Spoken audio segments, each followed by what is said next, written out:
Y ya estamos de regreso, siendo las 11 de la mañana, 10 minutos. Mencionamos que íbamos a estar hablando del ámbito de la salud más temprano y ya tenemos a nuestra invitada, Soraya Sepúlveda, quien es kinesióloga y va a estar conversando sobre el Día Mundial del Humo del Tabaco. Sabemos que hay mucha persona, ¿no?, que consume todavía tabaco en cigarrillos o bien lo suele, digamos, realizar uno. Venden estos sobres con tabaco. Unos son más sanos que otros, pero lo ideal, el llamado es a no fumar. Vamos a estar conversando con Soraya. ¿Cómo estás? Bienvenida. Hola Matías, buen día. Mucho gusto. Bueno, cuéntanos respecto a cuáles son los efectos que causa el tabaco en nuestro cuerpo. Mira, la verdad, el tabaco genera muchos daños en nuestro cuerpo y ocasiona muchos cambios. Ya tenemos dos tipos de cambios que puede generar el humo del tabaco. Y el tabaco en general, tenemos dos personas. La fumadora activa en este caso, que es el que obviamente consume, compra su cigarro y lo fuma. Y obviamente también tenemos el fumador pasivo, que es el que está cercano al fumador y que obviamente inhala las distintas sustancias que trae el humo del tabaco y sus propiedades obviamente, ¿ya? Principalmente lo que más podemos ver sus daños son en la parte respiratoria, porque obviamente el organismo que principalmente se ve dañado cuando uno se ve expuesto al humo del cigarro, ¿ya? Y obviamente a través de esto se van acarreando otras patologías que van desencadenándose, porque el tabaco es la principal desencadenante de muerte y de cáncer en la patología respiratoria, ¿ya? Principalmente el cáncer pulmonar, el que más se lleva con un 50% la cifra actualmente, ¿ya? Si bien desencadena todo lo que es asociado a la parte respiratoria, también nos va generando algunos daños a la parte cardiovascular, ¿ya? Nos puede generar daños no solamente en lo que es el cuerpo y el bienestar como de la salud, sino que en el compartir, en el cansarme yo con mayor facilidad, en el que me pueda yo enfermar con mayor facilidad. Yo al estar expuesto al humo del tabaco, independiente de las dos formas que te mencionaba, ya sea pasiva o activamente, yo estoy mucho más propensa a poder enfermarme de cualquier otra patología respiratoria, ya sea un resfriado, una bronquitis, porque de cierta forma yo estoy expuesta a todos estos agentes químicos y nocivos que nos hacen mucho daño obviamente a nuestro cuerpo. Hablemos justamente de eso, porque no es tan solo el tabaco, sabemos que los cigarrillos tienen nicotina, alquitrán. ¿Cuáles son los efectos también de esos componentes en nuestro cuerpo? ¿Qué tan dañinos van siendo ya a la larga con fumadores, en este caso, activos que suelen fumarse media cajetilla, una cajetilla incluso por día? Exacto. Mira, los fumadores activos, de hecho tengo usuarios que se fuman 30 cigarrillos diarios, o sea, estamos hablando de una cajetilla y media, más o menos, ¿ya? Y también tengo, obviamente, quienes consumen menos, ¿ya? Si bien el humo, como dices tú, genera agentes nocivos a nuestro cuerpo, como por ejemplo dificultad respiratoria, generar patologías adicionales, el humo del tabaco, como dices tú, tiene sus componentes propiamente que también nos generan daño. Si bien la mayoría conocemos lo que es la nicotina, ya que si bien la nicotina lo que nos genera un poco es la adicción a lo que es el tabaco, el humo del tabaco y los componentes químicos de tienes que pensar que más o menos el humo tiene 69, más o menos entre 69 y 67 partículas químicas que nos generan daño.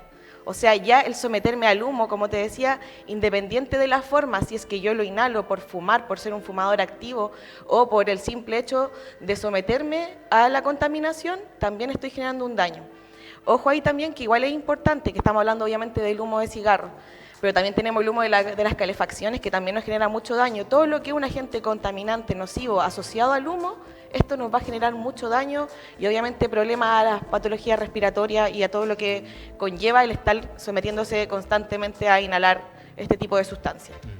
Ahora, mencionaste previamente respecto a los fumadores pasivos, que son aquellos que finalmente se encuentran cercano quizás a una persona que está fumando un cigarrillo.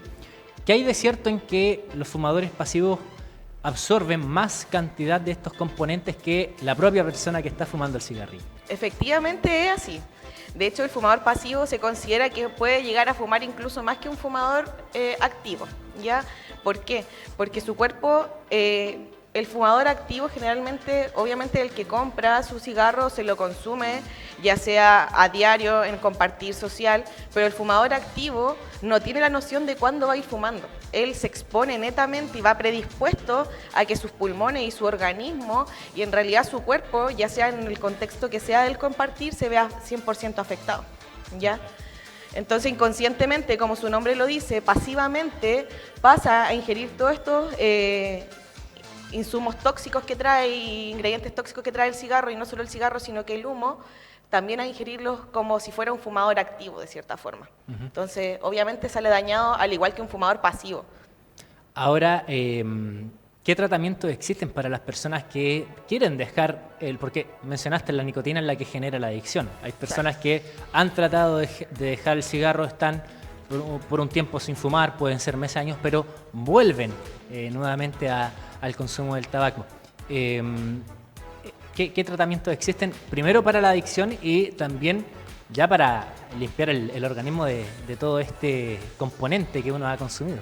Mira, la verdad, como tratamiento propiamente tal, muchos efectivos, hay una gama que te pueden ofrecer particularmente. Efectivo 100%, yo siempre digo que lo más importante es que la persona tenga la intención primero de dejar de fumar, porque el fumador siempre va a estar sometido a estrés que le puedan generar sus ganas de volver a fumar.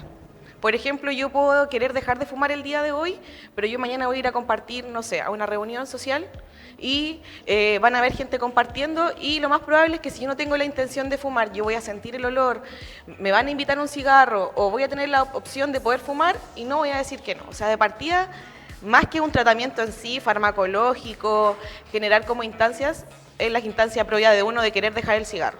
Uno, cuando ya uno tiene un poco la gana de querer dejar el cigarro, es más fácil poder ir colaborando. Por ejemplo, nosotros acá en Atención Primaria hacemos un seguimiento a través de consejería antitabaco, que lo que buscamos que de cierta forma es que el usuario deje obviamente de dejar de fumar. Hay fármacos, existen obviamente otro tipo de tratamientos que ayudan, pero si tú me consultas para que de verdad se genere el cambio, el usuario tiene que querer dejar de fumar, independiente si ya sea por un motivo de salud personal, por preocupación familiar, o porque livianamente yo quiero hacer el cambio de estilo de vida más saludable, o porque hay gente que igual le llega alguna patología desgraciadamente y genera el cambio porque tuvo alguna patología que puede estar generando intervención con el cigarro aún más. Pero si tú me consultas netamente para tener un buen desenlace en lo que es dejar de fumar, el usuario tiene que querer siempre tener la gana de querer dejar de fumar para que todo esto vaya funcionando.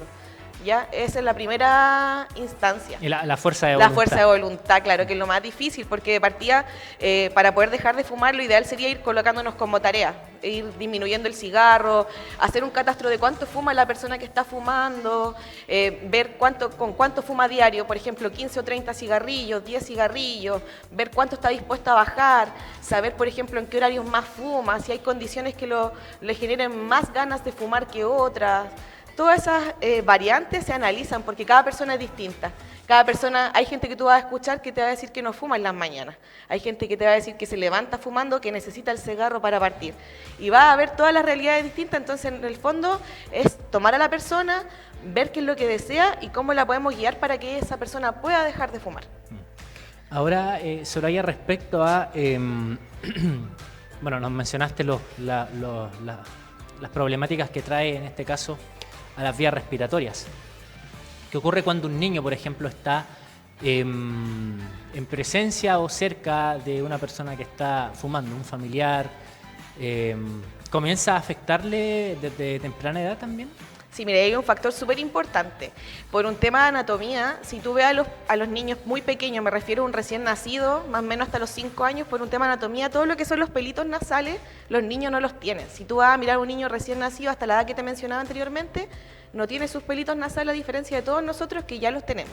Los cilios. Los cilios, exacto. Los pelitos nasales son nuestra primera barrera protectora de todo lo que es los agentes contaminantes y las infecciones respiratorias. ¿Ya? Obviamente, si yo no tengo mi barrera como un niño, obviamente estoy más propensa a enfermarme o a adquirir condiciones que me puedan afectar en mi salud. ¿Ya? En este caso, los pequeños pueden estar sometidos, generalmente ya la cultura del chileno, porque es algo propio ya de nuestra cultura, genera que el humo, salir a fumar afuera, y mi hijo ya no se someten al humo. Pero el humo no es solo lo que genera el problema en los niños. Como te mencionaba, ¿Por qué me refería un poco al tema de los pelitos nasales? Es netamente porque el fumador está constantemente en el humo. Mientras se empieza a quemar el cigarrillo, está el pulchen, están los distintos químicos que empiezan a caer. Entonces, de cierta forma, el fumador no solo se contamina sus pulmones mientras está fumando y mientras se genera el humo, sino que ese fumador cuando ingresa a la casa viene lleno de polvillo, por así decirlo. Yo me acerco a un niño... Está impregnado finalmente en la ropa. Exacto, y no es solo por el olor, a eso voy, sino que vengo como, por así decirlo, yo a mis pacientes les digo, usted fuma, usted tiene un hijo, usted es un plumero, usted anda todo el día sucio. Porque de cierta forma no es solo el olor, no es solo el humo, sino que hay agentes que mientras uno va consumiendo el cigarro o se va quemando, estos agentes se liberan y yo quedo sucia. Entonces, obviamente, los niños pequeños, al estar expuestos y no tener esta barrera, les ingresa todo con mayor facilidad y están más propensos a enfermarse, a que puedan adquirir el día de mañana el asma. Lo importante del asma, y ojo, que lo dejo en claro ahí, que el asma puede tener dos opciones, o adquirido por las condiciones medioambientales o por genética. ¿Ya? Genética me refiero a padre o madre que en algún minuto tuvieron asma o abuelo en este caso. ¿Ya? Entonces ahí igual, ojo, si bien se genera un daño en los niños, se genera desde muy pequeños, desde siempre y no solo asociado al humo.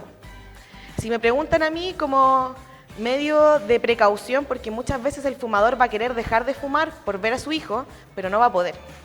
Hay muchas cosas que podemos hacer para yo no, de cierta forma, generar mayor daño a mi hijo, como si yo fumo, quizás tener mi ropa especial para fumar afuera, para yo poder sacármela, no ingresar sucio a mi hogar. Si yo ingreso, lavarme mis manos muy bien, mi boca también. Son muchos cuidados que en realidad el fumador no hace. Solo nos preocupamos como de fumar afuera del domicilio, como dices tú, o tener ojo con el humo.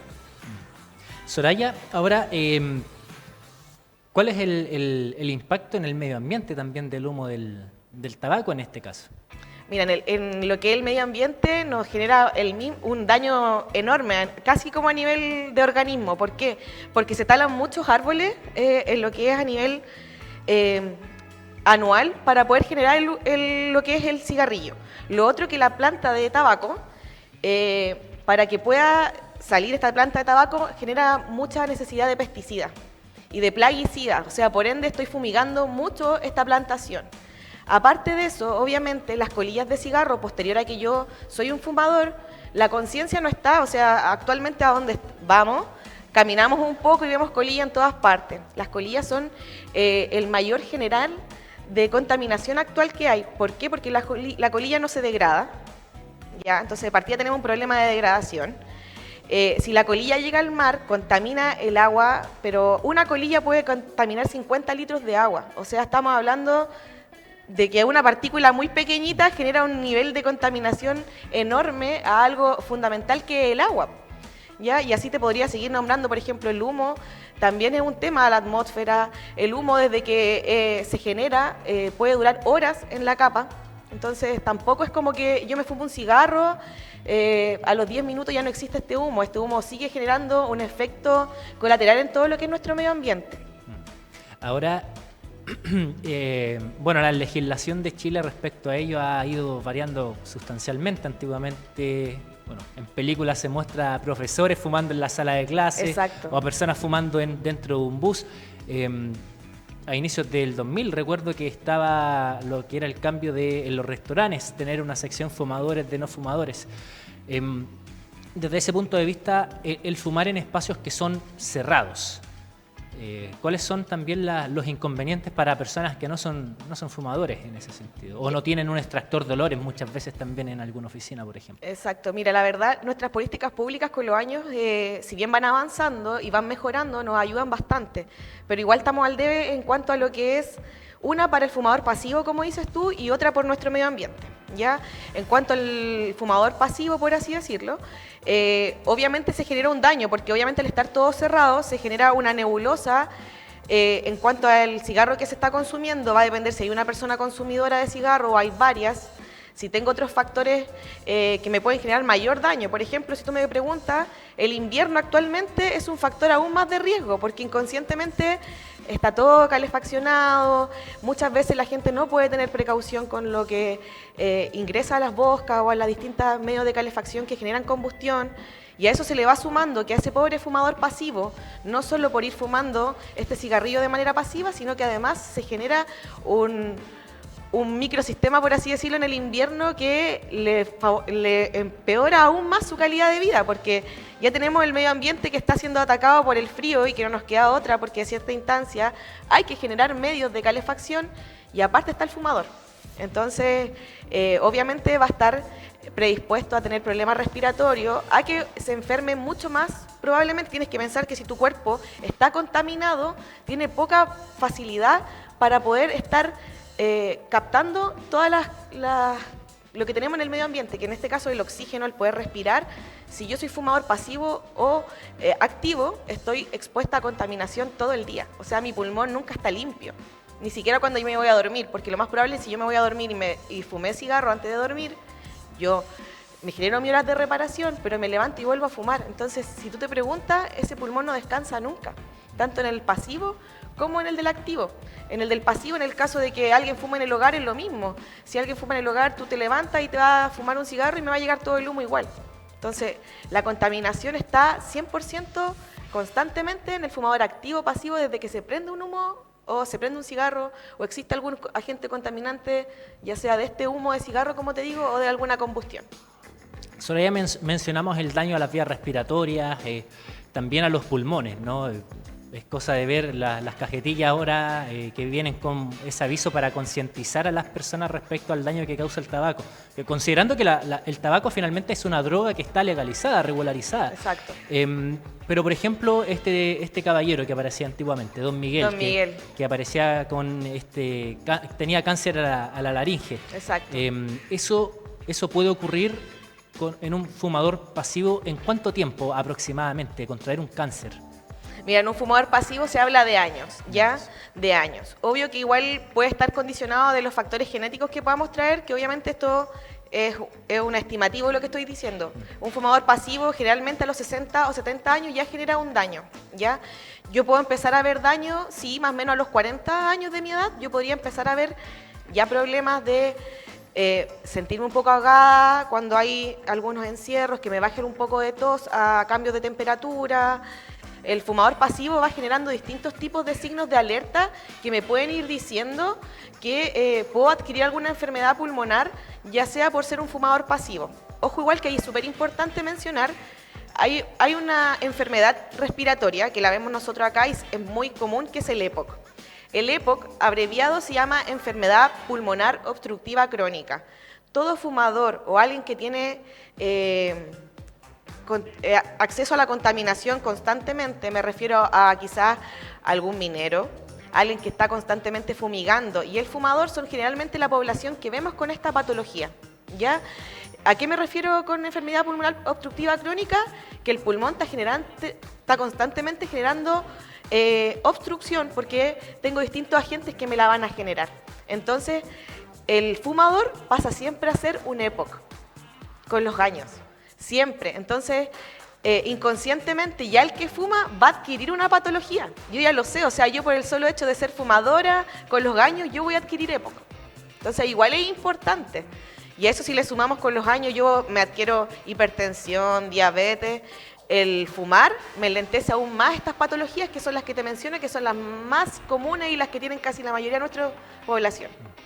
Ahora, ¿de qué modo la kinesiología se trabaja con estas personas, con respecto al tabaco, con respecto a las enfermedades respiratorias? Mira, tenemos dos enfoques. Nosotros acá en el CESFAM tenemos nuestra sala IRA y nuestra sala ERA.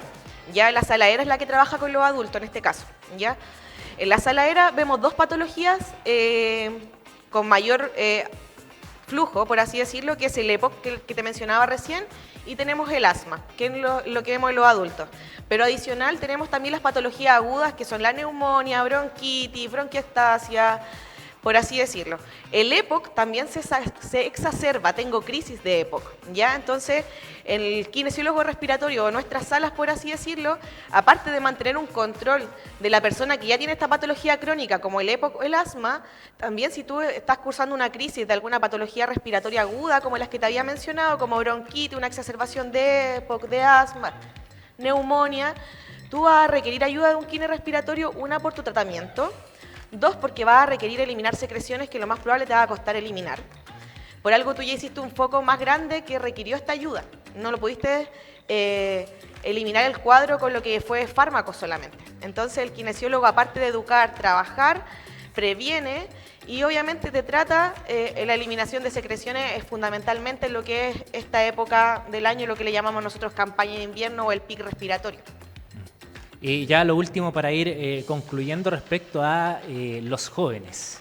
El año pasado, justamente en esta época, el 31 de mayo, se dio a conocer que el 7,3% de jóvenes entre octavo básico a cuarto medio fuma a diario. En ese sentido, ¿cómo también se trabaja la prevención desde quizás organismos como INJUV, de Senda o bien también con el Ministerio de Salud para prevenir el consumo en este grupo etario tan joven y que cada vez parece que se va corriendo un eslabón, un año más abajo en este caso con respecto a la época en que comienzan a fumar?